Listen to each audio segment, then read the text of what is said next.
Olá, eu sou o Luiz Fujita, sejam bem-vindos a mais um Entre Mentes, nosso podcast sobre saúde mental. A gente continua gravando remotamente, né? A pandemia, quando a gente não lida direito com ela exige bem mais tempo de isolamento, então a gente ainda está nessa. Nesses tempos, como a gente sabe, né, o tema da saúde mental, que é o nosso tema principal do podcast, ficou ainda mais importante. Nesse episódio, a gente resolveu juntar dois universos altamente relevantes nesse contexto que a gente está vivendo, né? A própria saúde mental, que tem os seus sintomas agravados para muitas pessoas nesse contexto de pandemia, e pessoas mais velhas, né, que são um grupo muito vulnerável à Covid-19 e pouco se fala da saúde mental desse grupo, né? A gente já falou no episódio 5 sobre depressão na infância e adolescência, né? E o outro extremo das idades sofre um pouco de alguns problemas que essa faixa mais jovem sofre quando a gente fala de depressão, né? Muita gente acha que a depressão simplesmente não existe nesses grupos, né? De tão pouco que a gente fala sobre ela. Então a gente vai falar sobre depressão principalmente em idosos com a doutora Marjorie Dulcini, que é médica reumatologista pelo Hospital das Clínicas da FMUSP, com mestrado em medicina farmacêutica pela Hibernia College da Irlanda e diretora médica da Pfizer Brasil. Muito obrigado por ter topado conversar com a gente, doutora Marjorie. Obrigada, Luiz. Obrigada pela oportunidade. Como o nosso podcast é sobre saúde mental, a gente já falou sobre depressão algumas vezes, né? Ou como tema principal, ou como um sintoma, né? Muito comum a outros transtornos que talvez naquela pessoa sejam o diagnóstico de fato, né? Agora, depressão em idosos ou em pessoas mais velhas, a gente nunca falou em nenhum contexto, nem como tema principal e nem assim, que existe, né? Então, eu queria que você primeiro dissesse como esse assunto é tratado no Brasil, né? Eu achei muito difícil achar em pesquisa, pelo menos, qualquer coisa sobre esse assunto. Queria saber se isso é para nós que somos leigos ou realmente é uma coisa pouco tratada no Brasil.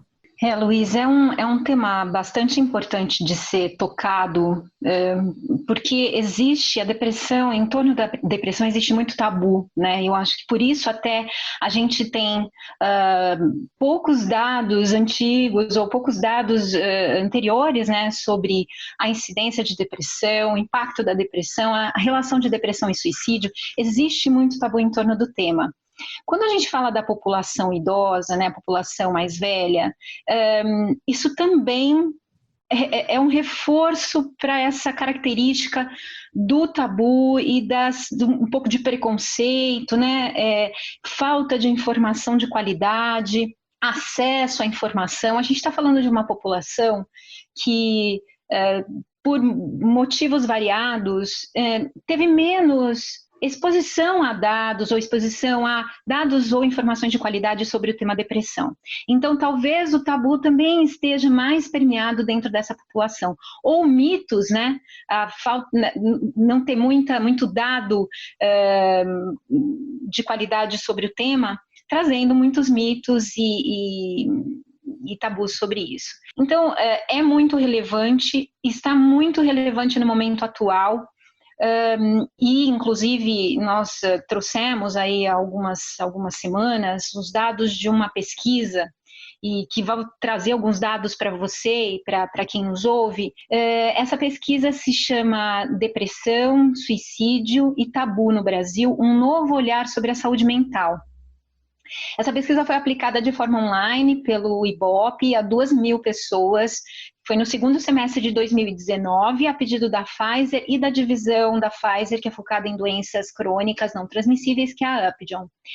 E por que a gente trouxe de volta essa pesquisa do Ibope, né? Já que ela foi feita no segundo semestre de 2019, por que a gente trouxe de volta e a gente fez uma nova análise?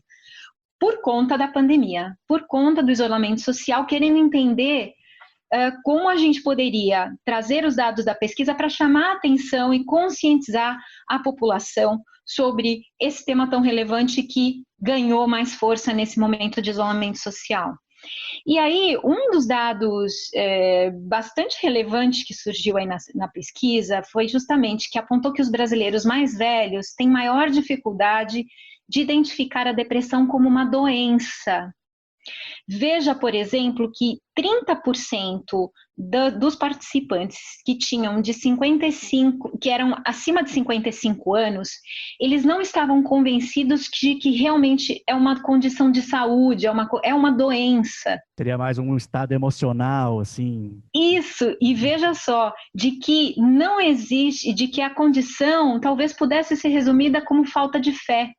Existia uma pergunta que falava, né, a depressão é falta de fé, e esta população respondeu esta pergunta como sendo afirmativa.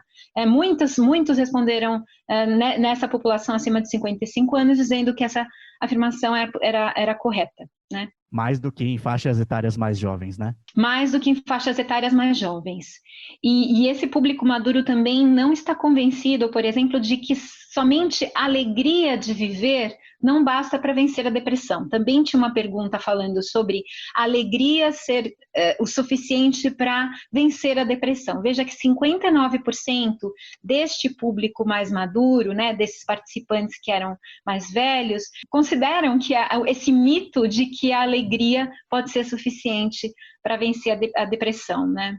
Compatível com o dado anterior, né? De achar que não é uma doença, por exemplo. Exatamente, né? Exatamente. E aí outro dado, e que também corrobora para isso, né? Para essa questão de que não vê isso como uma doença, é também o mito de que o sucesso no trabalho, na vida social ou na família podem blindar a pessoa contra a depressão.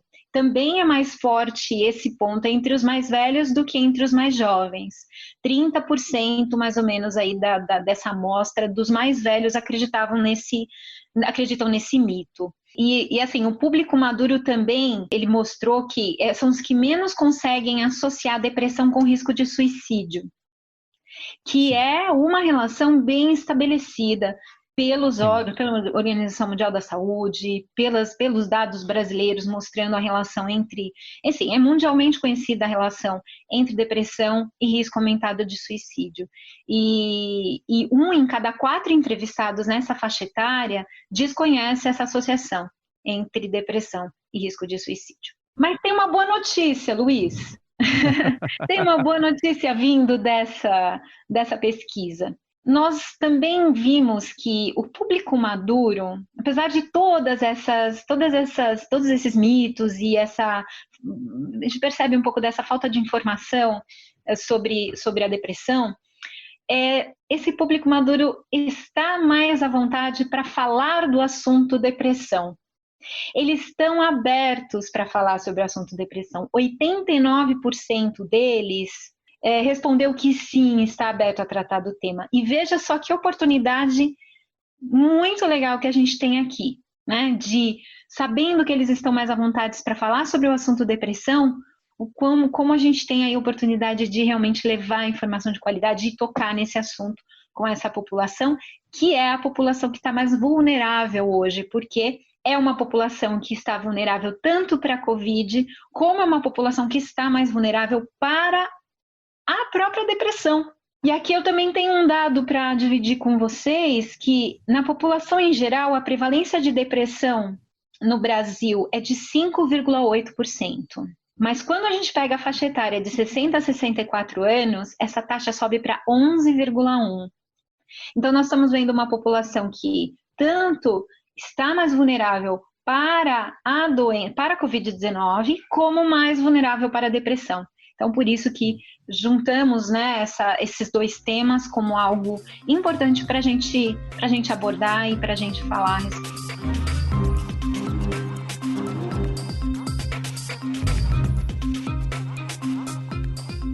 Eu lembro que quando eu vi a sua apresentação, né, no evento que a Pfizer promoveu, online, né, esse dado foi muito surpreendente, porque pela minha intuição, assim, eu chutaria que não seriam muito dispostos a falar sobre isso. Seria uma coisa que entraria mais naquela coisa do tabu, ter uma certa aversão a tratar sobre isso. E no evento até eu perguntei, né? Mas aí para a gente ter no programa eu vou te fazer essa pergunta de novo. Você criou, assim, alguma hipótese de por que teria essa disposição? Sendo que eu acho que muita gente chutaria o oposto. Acho que o pessoal chutaria que seria uma coisa meio, não, isso aí deixa para lá, não precisa falar sobre isso. Por que você acha que essa disposição apareceu na pesquisa? É um ponto interessante, assim. Eu acho que pode passar por um lado também, até por não achar que isso pode ser uma doença grave. Então, esse é um lado, dizer assim, que potencialmente grave, né? Mas que é uma doença, né? Então, de repente, tudo bem falar a respeito de depressão, porque talvez, isso aqui é algo tranquilo, vida, né? De ser tratado, é coisas da vida, né? São coisas da vida, né? Falta de fé, né? Enfim, Sim. pode ser um pouco isso, tá? E esse seria o lado negativo. Como também pode ser que hoje essas pessoas estão mais ligadas seja do mundo digital, muitos estão desenvolvendo habilidades, né, para ter interações digitais com parentes mais jovens, ou entender isso nas redes sociais e ter acesso a algum tipo, participar de lives, eles estão tendo também, essa população está tendo também um pouco mais de acesso e talvez perdendo um pouco essa barreira, ou rompendo essa barreira de falta de informação, buscando um pouco mais de dados, e é difícil dizer, né, Luiz? Acho que a gente teria que ir um pouco mais a fundo em fazer talvez uma pesquisa, não só uma pesquisa mais, né, uma pesquisa quantitativa aí com perguntas só para a pessoa poder ticar ali do lado, mas uma pergunta uma pesquisa mais em profundidade para entender, né, essa coisa que parece um pouco contraditória, né, apesar de estar ainda muito permeado o tabu nessa faixa etária, eles estão mais dispostos a falar sobre o assunto. Mas, enfim, podem ser múltiplos fatores, mas a gente teria, acho que, fazer uma pesquisa um pouco mais em profundidade, qualitativa e com um grupo aí específico. Tomando essa disposição, né, para falar sobre, imagino que seja também uma disposição para ouvir sobre, né? Então vou imaginar que possa ter, né, ouvintes dessa faixa etária ouvindo. Então gostaria da gente conduzir um programa para tentar, né, ajudar de alguma forma esse público que talvez possa estar nessa situação e não identifica, né, alguma coisa desse tipo. Aquele episódio 5 que eu mencionei na abertura, que era sobre depressão na infância e na adolescência, a nossa entrevistada, que era a psicanalista Cristiane Folino, chamou bastante atenção para a importância de saber que a apresentação da depressão nessas faixas mais jovens não necessariamente são iguais àquelas mais que a gente imagina do adulto. Pode se apresentar de formas muito diferentes, principalmente quando é criança, né? Ou até bebês. Quando a gente está falando mais em idosos, pessoas mais velhas, acontece o mesmo ou não? Assim, é uma depressão como a do adulto? A depressão no idoso, ela tem mais similaridade com a do adulto, sim. E aí temos, por exemplo, alguns sintomas frequentes, né? O desânimo persistente, baixa autoestima, sentimento de inutilidade, perda de interesse por atividades que antes a pessoa apreciava e deixa de apreciar. Uma coisa muito frequente no idoso é mudança de apetite e de hábitos do sono. Então, dormir mais ou dormir menos, ou ter, né, distúrbios de sono, insônia, dificuldade de concentração e irritabilidade. Então, são sintomas que, sim, são mais gerais sobre a depressão e estão, sim, presentes no idoso. E apatia, né, falta de ânimo é uma coisa muito importante que precisa ser vista no idoso, e a questão da mudança do apetite como sinais de alerta para quem está próximo, né, para quem está interagindo com esse idoso, para identificar se tem algum sinal amarelo aí, né, sugerindo que pode estar tendo um sintoma depressivo e precise, sim, procurar tratamento, procurar ajuda, né, especializada. Pelo quadro que você falou, doutora Marjorie, me deu a impressão que talvez aconteça uma coisa meio parecida, sabe, com Alzheimer, assim, que é meio... Alguns sintomas as pessoas acham que é normal da idade. sabe? Simplesmente. Todos eles, assim, comer menos, dormir mais. É meio assim, parece que quando você vai, né, ficando mais velho, já vai acontecendo um monte de coisa que é sintoma, então é normal. Você acha que isso acontece isso? Sim, muita gente vê esses sintomas e acha que é porque tá ficando mais velho mesmo. Isso é assim mesmo? Luiz, e é super importante, até para fazer o diagnóstico diferencial, precisa procurar um especialista, precisa procurar um psiquiatra, ou buscar ainda um clínico, né, para fazer uma triagem inicial para entender o que pode estar acontecendo, se é um quadro demencial ou se... E quadros demenciais podem estar associados à depressão também, né? Então, é importante ter... não achar que é algo normal, corriqueiro, que vem com a idade. E mesmo sintomas demenciais, mesmo Alzheimer ou de outras doenças que, se diagnosticadas precocemente, têm uma evolução melhor. Então, é importante não considerar que tudo faz parte, né? Faz parte da idade, ou...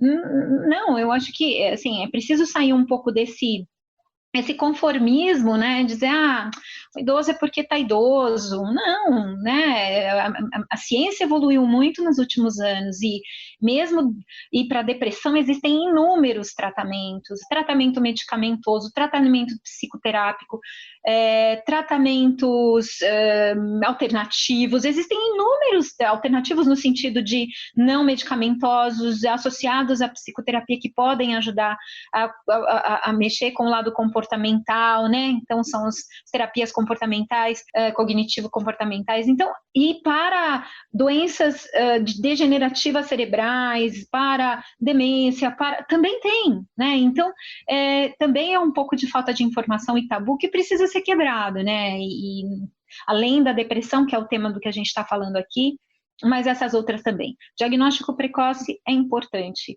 sempre, para tudo que a gente fala que tem a ver com saúde. Doutora Marjorie, gostaria de voltar a esse dado, né, que é o que mais brilha ali na apresentação, né, da disposição para falar.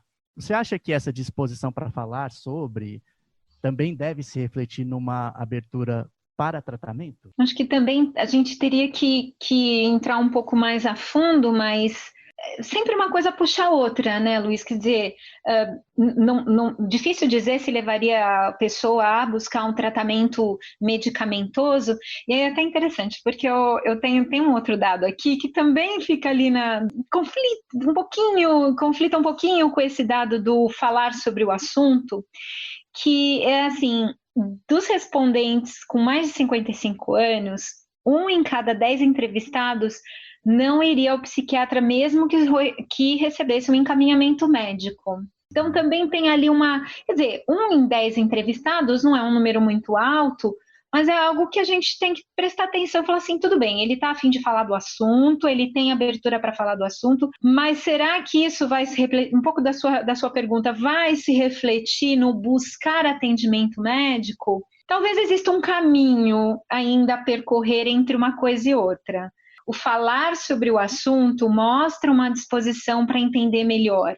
Daí, para buscar tratamento e buscar, por exemplo, um tratamento específico com psiquiatra, talvez exista um caminho que todos nós precisamos ajudar que essas pessoas percorram, que é a informação, que é a questão do diagnóstico precoce. Todos nós, eu digo, nós como profissionais de saúde, nós como mídias especializadas em saúde, nós como indústria farmacêutica, como governo, quer dizer, como sociedade, né? Ajudar essas pessoas entre o interesse de falar do assunto e buscar realmente o tratamento, ou se dar conta de que realmente podem estar com uma doença chamada depressão, é o que a gente precisa, olhando essa pesquisa, ajudar que todo mundo percorra e que possa realmente fazer um diagnóstico precoce e começar a tratar precocemente.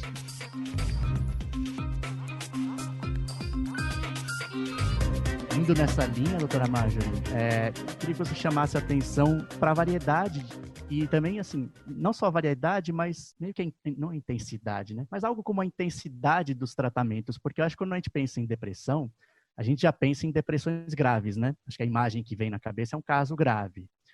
E aí, por consequência, o tratamento que a gente imagina para aquilo é algo meio pesado, né? Muitos medicamentos, muitos efeitos colaterais, uma coisa cara, porque aí também tem psicoterapia, que não é muito acessível no Brasil. Então, eu queria que você dissesse um pouco também que não é assim, né? Se tiver um Sim, não, diagnóstico de depressão, é assim, isso, né? com certeza, não,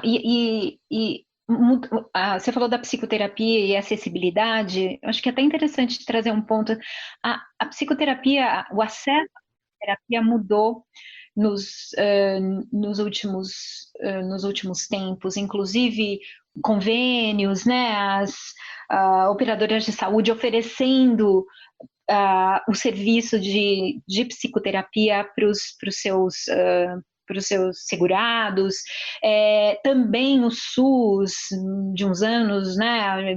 Há alguns anos não existia, era muito difícil você conseguir um psicólogo para fazer um acompanhamento. Hoje existem serviços especializados, então, assim, mudou também esse cenário. Eu acho que também a gente tem que desmistificar algumas coisas, porque o cenário tem mudado e graças a uma mobilização geral de governos, de iniciativa privada, de organizações não governamentais, né? Então de organizações de pacientes, mídia, muito importante nesse aspecto. Então, só para contar um pouquinho, né, dessa questão de como evoluiu a questão do acesso à psicoterapia. Mas, com certeza, existem diferentes níveis e graus de depressão, e cada uma vai ter o seu tratamento de acordo com a orientação médica, o seu tratamento adequado, né? A psicoterapia e os medicamentos antidepressivos são, em geral, as estratégias adotadas pelos médicos para o tratamento de depressão. E ao lado de outras medidas coadjuvantes, por exemplo, o estímulo à prática de atividades físicas, que é super importante para quem tem um quadro depressivo, seja ele um quadro leve, seja ele um quadro um pouco mais grave, e outras iniciativas também ligadas a bem-estar. É interessante que as pessoas às vezes pensam, nossa, mas isso aqui parece tão simples, né? Às vezes coisas muito simples podem trazer benefícios importantes para fazer a pessoa sair daquele estado, dar o primeiro passo e começar a inverter esse ciclo vicioso que acaba a pessoa entrando quando tem um quadro depressivo. Segundo dados do National Institute of Mental Health, né, que é NIMH, né, que a gente fala NIH, né, esse é NIMH, nos Estados Unidos. Braço mental do NIH. Mental, apenas 2/3 dos pacientes com depressão procuram tratamento, 2/3, e destes, somente 10% recebem doses adequadas. E aqui a gente está falando dos Estados Unidos, né? Então, assim, você vê que não é uma coisa, não é uma característica só do Brasil. A gente precisa tratar do tema no mundo todo, né? Para que realmente possa melhorar o acesso ao tratamento, que o paciente possa buscar realmente e quebrar essas barreiras. Metade dos pacientes, eles não respondem satisfatoriamente ao primeiro tratamento. Isso também é um dado importante para que as pessoas não desistam, né? Porque você fala assim, se metade não responde satisfatoriamente ao primeiro tratamento, não é para desistir, tem que continuar. Porque isso acontece, assim, existem várias opções de tratamento, né, Luiz? Então, é importante encontrar qual é o melhor para você. E quem vai fazer isso é o médico, conhecendo a sua história, entendendo outras coisas que você tem, outras questões de saúde, para que você possa se sentir bem com o tratamento. E aí, essa questão do paciente, de metade dos pacientes não responderem satisfatoriamente a esse primeiro tratamento, afeta muito a adesão ao tratamento de uma forma geral. Por outro lado, o que a gente está vivendo hoje, as mudanças ocorridas em relação à pandemia, podem ajudar na manutenção do acompanhamento médico. Aqui a gente está falando, por exemplo, da possibilidade da telemedicina. Nós estamos falando de mudanças que foram feitas na legislação de dispensação de medicamentos de controle especial, que o paciente pode receber mais ou comprar mais caixas dos seus medicamentos do seu medicamento para saúde mental, para depressão. Então, isso também, por outro lado, tem ajudado a melhorar a adesão nesse momento. Imagino que numa população mais velha possa ter, sei lá, coisas até muito concretas, assim, né? Tipo, tem mais problemas de mobilidade, por exemplo. Uma telemedicina, né, já resolve completamente esse problema, né? Sim, sim, sem dúvida. E é interessante que foi algo que precisou mudar rapidamente, né? E que eu acho que veio. É uma mudança que veio provavelmente para ficar. Não digo que a telemedicina ela vai ter que passar por várias regulamentações e tem que acontecer, realmente, porque precisa ser organizado, né? E acredito que os nossos órgãos, Conselho Federal de Medicina, Associação Médica Brasileira, têm trabalhado muito fortemente para estabelecer parâmetros claros de como essa telemedicina pode ser feita, mas o Ministério da Saúde regulamentou a telemedicina durante a pandemia, e de modo que sim, os pacientes possam buscar ajuda especializada à distância, mas esse aprendizado que a gente está tendo, né, que os médicos estão tendo, que os pacientes também todo mundo teve que trocar o pneu do carro andando, né, como diz o ditado, que é realmente ter que aprender como fazer já tendo que realizar ali a consulta com os seus pacientes, no caso dos médicos, e os pacientes, e aqui a gente está falando de pacientes que nem sempre têm tanta habilidade com o mundo digital, né, pensando na população mais velha, mas também teve que aprender muito rapidamente como tocar isso. E provavelmente, e depois de tudo muito regulamentado, provavelmente esse aprendizado com a telemedicina nesse período vai sim auxiliar mais para frente, aqui pacientes que têm ou a questão da localidade, né, que moram distantes dos centros onde há um tratamento especializado, de pacientes que têm problema de mobilidade, que a gente sabe, como você mesmo disse, é o caso de muitos idosos, e de poder estar fazendo uma teleorientação, né, estar lá conversando com o seu médico e tendo uma orientação especializada sobre o seu caso, sem dúvida.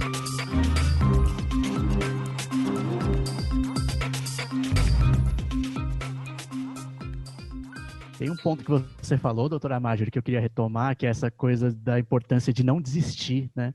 Porque acontece bastante, realmente, do início do tratamento. Ou ele demora um pouco para começar a fazer efeito, ou não é esse que serve para aquela pessoa, né? E aí eu lembro, é mais um comentário, mas que eu achei interessante porque o que você falou me lembrou disso. Quando a gente estava falando com um médico aqui no podcast, ele falou sobre distimia. Na verdade, ele estava falando sobre ciclotimia, mas aí ele falou, distimia, por exemplo, grosso modo, uma depressão bastante leve, e aí o problema disso é que ela é tão leve que a pessoa fica a vida inteira com aquilo. E aí é uma vida inteira com o potencial que ela poderia ter e que ela não vai aproveitar. Porque é assim, atrapalha, mas dá para levar, sabe?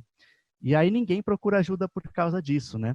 E eu acho que isso pode, bom, como qualquer faixa etária, né? Mas imagino que com o agravante que a gente falou de nos idosos ter algumas características que a gente já acha que é da idade, eu acho que pode acontecer muito disso, né? Uma parte longa hoje em dia, né, da vida da pessoa não é aproveitada plenamente porque às vezes, sei lá, desiste de encontrar um tratamento, né? Acha que é assim mesmo. Então, era só um comentário, mas Acha que é normal um certo conformismo ali com a situação, né? Mas você sabe que a grande arma para isso, Luiz, é a informação de qualidade. É levar a informação, é falar sobre o tema, é conscientizar. Que aí a pessoa vai olhar e fala, poxa vida, isso aqui que eu estou ouvindo aqui neste podcast me chama a atenção, pode ser que eu tenha isso, né? Sim. E aí fala assim, poxa, e muitas vezes a pessoa não sabe nem a quem recorrer, que especialista procurar, né? E quem, né? Qual é o médico que eu tenho que procurar, qual é a especialidade médica que eu tenho que procurar? E então tudo isso que está acontecendo, tudo está acontecendo leva há uma mudança aos poucos. É um trabalho de formiguinha, né, Luiz? De todos, né? Mas leva a uma mudança que é o que nós realmente esperamos com esse trabalho, como empresa, né? Que a Pfizer tem muito, muito forte de apoio a iniciativas de educação, de levar informação junto com a imprensa para que as pessoas tenham informação de qualidade. E eu acho que isso que vai poder mudar esse cenário. Caminhando aqui para o nosso final, doutora Marjorie, justamente isso que você falou, eu queria que você deixasse uma orientação para alguém que possa estar, né, nessa situação. Me identifiquei, acho que gostaria de investigar, talvez. O que eu faço? O primeiro recurso deve ser o médico, né? Então, buscar, se não sabe muito bem, qual especialista eu devo ir, procura um clínico geral primeiro, se tem alguma dúvida.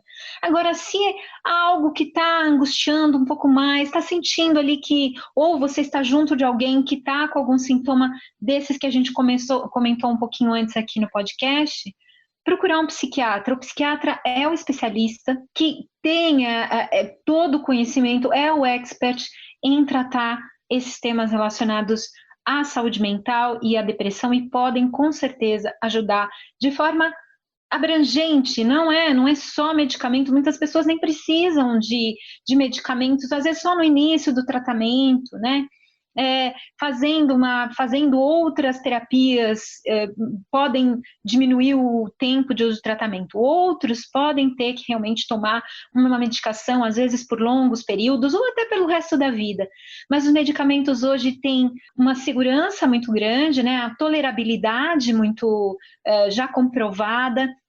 Então, aqueles efeitos colaterais que aconteciam com os antidepressivos né, das gerações anteriores, não é o que a gente vê hoje. Então, eu acho que a mensagem aqui é: não espere, né? Começou a sentir, percebeu que tem alguma coisa que não está bem, procure ajuda. E quando for procurar informação nas mídias sociais, na internet, busque a informação de qualidade, fontes confiáveis, fontes que possam realmente contribuir para que a pessoa possa sair desse estado e melhorar a sua vida e ter uma vida plena, como você disse. Esse momento de isolamento social pode trazer solidão. A solidão ela é reconhecida como um gatilho importante para transtornos de humor. E existem outras coisas que estão aí permeando nesse momento: crise sanitária, perda de pessoas, medo da doença, né, de ter a doença, né, de ter a Covid, pessoas vivenciando luto, crise financeira também acontecendo, que pode estar junto com tudo isso. Então, é um momento que não é para a gente olhar e falar: não, isso aqui não tem muita importância, não, tem muita coisa acontecendo que pode estar mexendo com afetivamente com as pessoas, com o humor, no sentido de levar a transtornos de humor. Então, não vamos minimizar isso ou menosprezar esses sintomas, vamos olhar para isso como: ok, está acontecendo, mas eu não estou me sentindo, vou procurar ajuda, vou procurar entender o que está acontecendo comigo e realmente se conhecer, se olhar, né, e poder dar esse primeiro passo para buscar ajuda. Eu acho que essa é essa mensagem final que eu gostaria de deixar. É possível se sentir melhor, é possível ter uma vida mais plena, mas é preciso dar o primeiro passo, buscar informação de qualidade, buscar tratamento e um especialista, um médico para orientar. Legal, doutora Marjorie. Como eu falei, geralmente eu peço uma mensagem final, mas acho que essa fecha completamente. A gente prescinde de eu fazer de novo, né? Porque acho que essa mensagem já abarcou tudo que eu planejava, né, como uma orientação final, e acho que é uma motivação ótima, né? E serve também, não é o nosso maior público, não são essas pessoas, né, acima de 55, mas acho que a partir dela, as pessoas que ouvem mais, né, que podem ser netos ou filhos, amigos de pessoas, né, conhecem, né, essas pessoas, extraem daí também muitas formas de ajudar. Muito obrigado por ter participado, viu, doutora Marjorie? Imagina, Luiz, foi um prazer. Fico à disposição para outras oportunidades. Até mais, boa sorte na pesquisa. Obrigada, um abraço. Obrigado, pessoal, por terem ouvido mais esse episódio. Queria só ressaltar aqui que, né, quando a depressão atinge esses dois extremos das faixas etárias, né, os mais novos e os mais velhos, muita gente tem dificuldade em aceitar que isso é possível, né? E é possível sim. E no caso dos idosos, que foi o nosso episódio de hoje, a gente tende, pela nossa própria cultura, a achar que alguns sintomas que podem ser depressão são naturais da velhice, né? A pessoa ficar mais quietinha, ficar mais retraída, e muitas vezes não. Talvez isso fosse verdade em outras épocas, mas hoje em dia não faz sentido uma pessoa mais velha desenvolver esses sintomas como se fosse uma coisa normal, sabe? Vai ficando mais velho, vai ficando mais quietinho. Não, pode ser depressão sim. E aí, essa nossa postura pode só atrasar o diagnóstico. Então, a gente fica aí o alerta para quem convive, sempre tem em vista que pode ser depressão sim, mesmo se forem pessoas idosas. Um abraço, até a próxima.